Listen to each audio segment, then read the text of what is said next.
Ce que Dieu cherche à nous mettre sur le cœur, c'est sa souveraineté. Le privilège qui est le nôtre, la responsabilité qui est la nôtre de collaborer avec lui par la prière à certaines heures décisives. Cela suppose naturellement de notre part une certaine position spirituelle.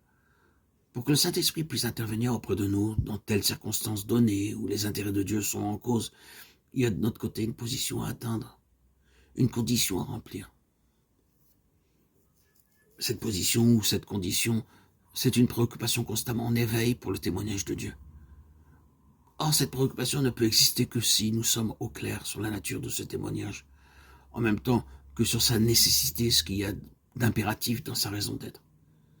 Or, c'est justement la question que je me pose. Est-ce bien là que nous en sommes? La remplissons-nous? La condition?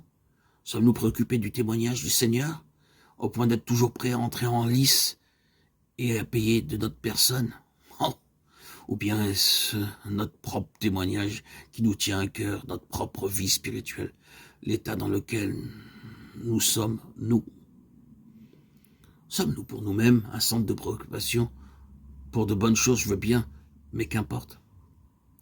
Cela peut être une servitude, bien aimée, une source d'affaiblissement, pour celui qui prend à tâche de s'en occuper.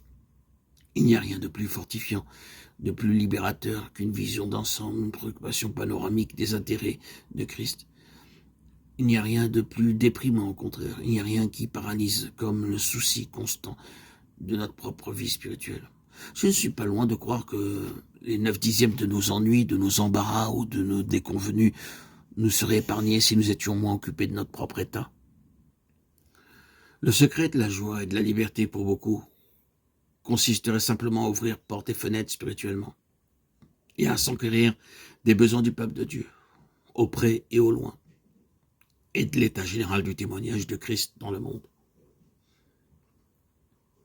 Où en sommes-nous à cet égard? Notre intérêt spirituel rayonne-t-il au dehors? Y a-t-il dans notre attitude cette préoccupation active pour le témoignage du Seigneur sur toute la face de la terre? Nous rendons-nous compte qu'il y a à l'heure actuelle quelque chose après quoi Dieu soupire?